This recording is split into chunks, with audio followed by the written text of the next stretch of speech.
আহ হা হা, আমি তো তোদেরই খোঁজ করতেছিলাম, কিন্তু তোরা তো অনেক চালাক হয়ে গেছিস যা দেখতেছি, যে তোরা বাসা থেকে বাহিরে আসিসই না, আর আমি তোদেরকে খেতেও পারি না অনেক দিন। যাক, তাহলে এবার টুনটুনি পাখির মাংস খাওয়া যাবে। আহা, জিভে তো জলে থই থই করছে, আমি তো আর জিভের জল ধরে রাখতে পারছি না। হে হে হে, আজ আনন্দের সাথে তোকেও আমি খাবো। আমি বা আমরা কেউই তো তোমার কোনো ক্ষতি করি নাই, তুমি আমাকে কেন খাবে? আমাকে খেয়ে তোমার কি লাভ বলো? আরে বোকা সানা, তোকে যদি আমি না খাই তাহলে আমাকে তো খিদের চোটে মরেই যেতে হবে। আমার খাবারই তো তোরা। আমি তো তোদের মতো ছোটখাটো পশু পাখিদের খেয়ে থাকি, আর আমার থেকে যারা শক্তিশালী আছে তাদেরকে তো আমি আমার বুদ্ধি দিয়ে বোকা বানাই। এটাই তো আমার কাজ। তারপর কি হলো বান্ধবী? তারপর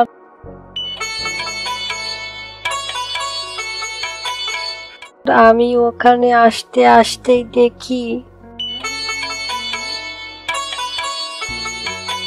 এ কেমন দিন চলে এলো। এরকম দিন আসবে আমি কখনোই ভাবিনি। টুনা তো বাসার দিকেই ফিরছিল। দুষ্টু শিয়াল একটু পরে আসতে পারলো না, আমার চোখের সামনে টুনাকে খেয়ে ফেললো। আমি কিছুই করতে পারলাম না। আমি কত করে বলছিলাম যে তুই বাইরে যাবি না, বাইরে গেলেই শিয়াল তোদেরকে ধরে খেয়ে ফেলবে। টুনা আমার কোনো কথা শুনলো না। আজ যদি টুনা আমার কথা শুনতো তাহলে টুনার এমন অবস্থা হতো না। আমাকে ক্ষমা করে দাও টুনি, আমাকে ক্ষমা করে দাও।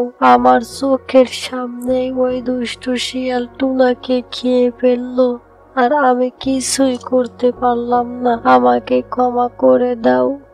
বান্ধবীর কাছ থেকে সব ঘটনা শুনে টুনি অনেক ভেঙে পড়ে, আর টিনা তার মাকে বলে, মা, কেঁদো না তুমি, কেঁদো না। আমার ভাই হত্যার প্রতিশোধ আমি নিব। যেভাবেই হোক ওই দুষ্টু শিয়ালকে আমরা সবাই মিলে কঠিন শিক্ষা দেব। আমি কখনোই ওই শিয়ালকে ছাড় দিব না।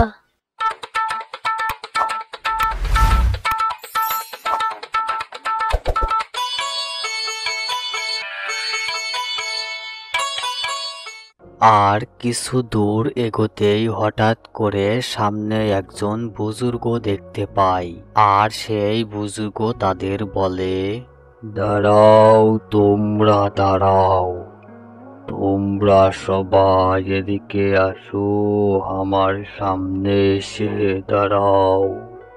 এমন কথা শুনে তারা একটু ভয় পেয়ে যায়, আর ভয়ে ভয়ে তারা বুজুর্গর কাছে গিয়ে দাঁড়ায়। আর তখন টুনি বুজুর্গকে বলে, আসসালামু আলাইকুম। কে আপনি? আমাদেরকে এখানে ডাকলেন কেন? আমাদের কি কোনো ভুল হয়েছে? যদি কোনো ভুল করে থাকি তাহলে প্লিজ ক্ষমা করে দিয়েন, আমাদেরকে শাস্তি দিয়েন না প্লিজ। তোরা আমাকে চিনবি না, আর তোদের কোনোই ভুল হয়নি। আমি তোদের ডেকেছি কারণ তোরা তোর ছেলে হত্যার কঠিন প্রতিশোধ নিতে পারিস। আমরা কিভাবে আমার ছেলে হত্যার প্রতিশোধ নিব বলেন? আমাদের তো এমন কোনো শক্তি নেই। কিভাবে ওই রাক্ষসী শিয়ালকে পরাজিত করব বলেন না? তোরা অনেক বোকার ভীতু। শিয়ালকে পরাজিত করতে হলে চালাক আর সাহসী হতে হবে। তোদের ভেতর থেকে তোরা কাকে বেশি সাহসী মনে করিস? আমরা তো অনেক ভয় পাই ওই দুষ্ট শিয়ালকে। শোনো, তোমাদের দিয়ে হবে না, শুধু একজনই পারবে ওই শিয়ালকে পরাজিত করতে। কে সে বলেন না প্লিজ? এত উত্তেজিত হয়েও না, আমাকে বলতে দাও। তোমাদের ভিতর সবচেয়ে বেশি বুদ্ধিমান ও সাহসী হলো টিনা। শোনো টিনা, তোমাকে কিন্তু বেশ সমস্যার সম্মুখীন হতে হবে। তোমাকে কিন্তু হাল ছাড়লে হবে না। আচ্ছা বুজুর্গ সাহেব, বলেন না আমাকে কি করতে হবে। আমার ভাই হত্যার সঠিক প্রতিশোধ আমি নিতে চাই, তা যদি আমার জীবনের বিনিময়েও হয়। বলুন আমাকে কি করতে হবে। কিন্তু টিনার যদি কোনো বিপদ হয়ে যায় তখন আমি কি করব? আমি তো সম্পূর্ণ একা হয়ে যাব। ভয় পেও না টুনি, টিনার সাহস আর বুদ্ধি টিনাকে বাঁচিয়ে নিবে। আর খোদা টিনাকে এই জঙ্গলের ভেতর সব থেকে বুদ্ধিমান বানিয়েছেন। খোদা তাআলার রহমত টিনার উপর সব সময় আছে, তাই টিনার কোনো ক্ষতি হবে না ইনশাআল্লাহ। বুজুর্গ সাহেব বলেন আমি কিভাবে ওই শিয়ালকে কঠিন শিক্ষা দিতে পারি। শোনো টিনা, ওই শিয়ালকে হত্যা করার জন্য অনেকেই অনেক চেষ্টা করেছে, কিন্তু কেউ সফল হয়নি, বরংস শিয়ালের খাবার হয়েছে। খুব মন দিয়ে শোনো টিনা, ওই শিয়ালকে শাস্তি দেওয়ার জন্য ওই শিয়ালকে একটি মায়া ছানা খাওয়াতে হবে। বলেন আমি কিভাবে ওই মায়া ছানাকে খোঁজ করব, আর কোথায় বা পাবো ওই মায়া ছানাকে।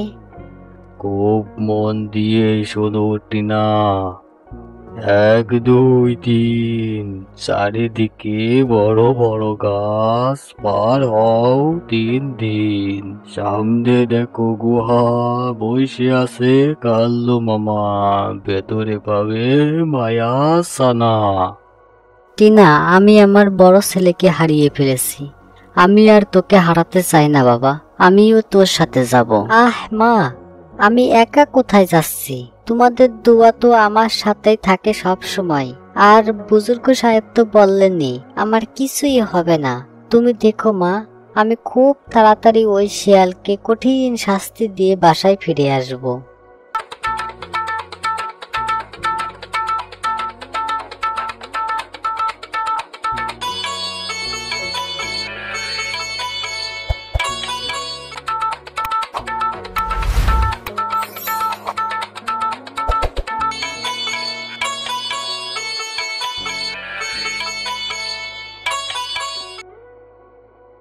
নিজের খেয়াল রাখিস বাবা।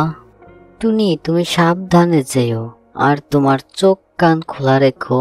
তোমার কিন্তু পদে পদে বিপদ হবে, তুমি সব বিপদ অতিক্রম করে জয়লাভ করবে আশাবাদী আমরা সবাই চাই তুমি ওই দুষ্টু শিয়ালকে কঠিন শিক্ষা দাও। তুমি সাবধানে যেও, ভালো থেকো তাহলে। ঠিক আছে মা, তোমরা ভালো থেকো, আমাকে নিয়ে তোমরা কোনো চিন্তা করো না। আমি তাহলে চললাম মা।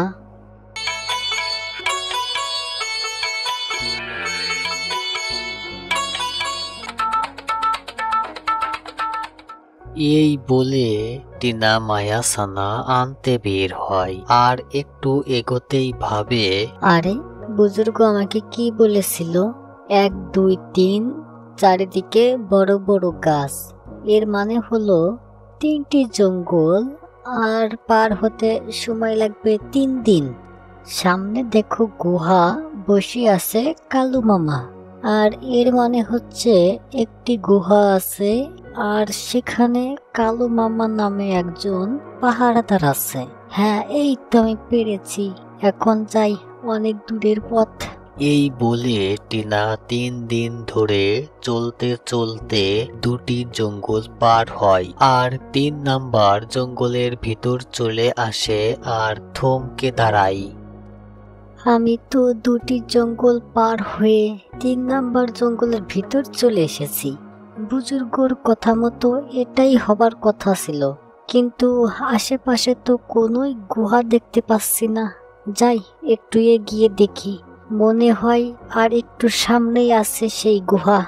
এই কথা বলে টিনা আবারও খুঁজতে থাকে, আর খুঁজতে খুঁজতে টিনা এক সময় একটা গুহা দেখতে পায়, আর গুহার সামনে একটি কাক পাহারা দিচ্ছে। কি ব্যাপার, কাক কি এত বড় হয়, আবার গুহার সামনে পাহারা দিচ্ছে? এটাই কি সেই গুহা? তাহলে এটা কি কালু মামা? দেখি এগিয়ে যাই।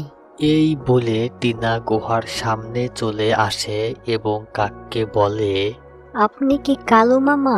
হ্যাঁ, আমি কালু মামা।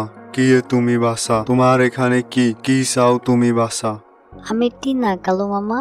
আমি এখানে এসেছি মায়া ছানা নিতে। আমাদের ওই পশ্চিমের জঙ্গলে এক দুষ্টু শিয়াল এসেছে। ওই শিয়াল জঙ্গলের সব ছোটখাটো পশু পাখিদের ছানাদের ধরে খেয়ে ফেলতেছে।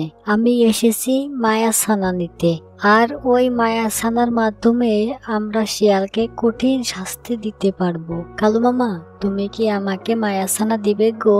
তোমার কথা শুনে অনেক ভালো লাগলো টিনা। আমার সাথে আজ 30 বছর কেউ ভয়তে কথা বলে নাই। তুমি আজ 30 বছর পর কথা বললে।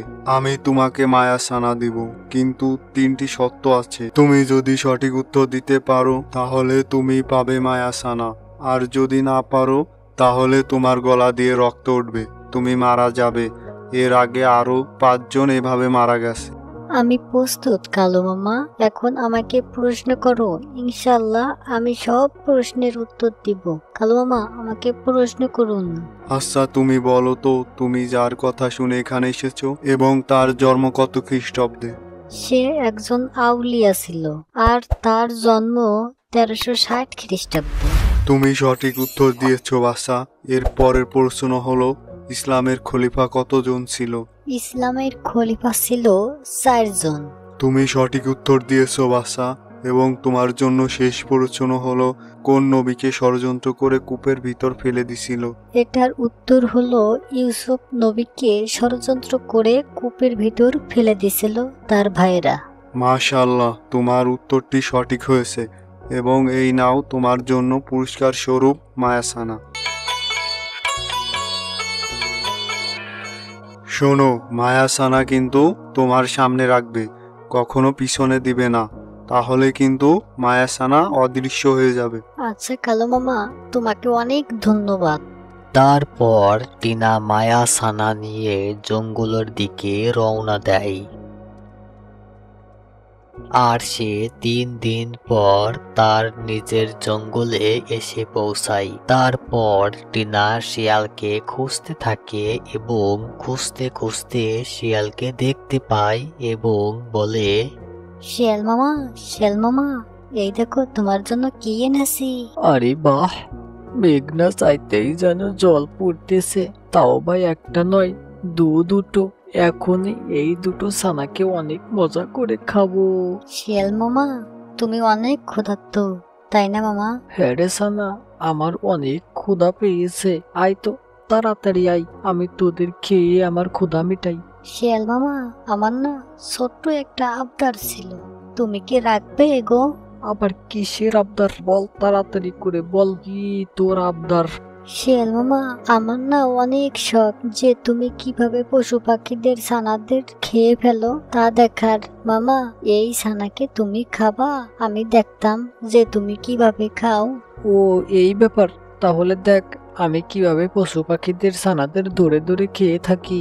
এই বলে শিয়াল মায়া ছানাকে খপ করে খেয়ে ফেলে এবং তারপর কোথা থেকে হঠাৎ করে একটা খাঁচা এসে শিয়ালকে বন্দি করে ফেলে। তারপর টিনা দুষ্টু শিয়ালের খাঁচার চারপাশে আগুন ধরিয়ে দেয় এবং তার কিছুক্ষণ পরে শিয়ালটি পুড়ে মারা যায়।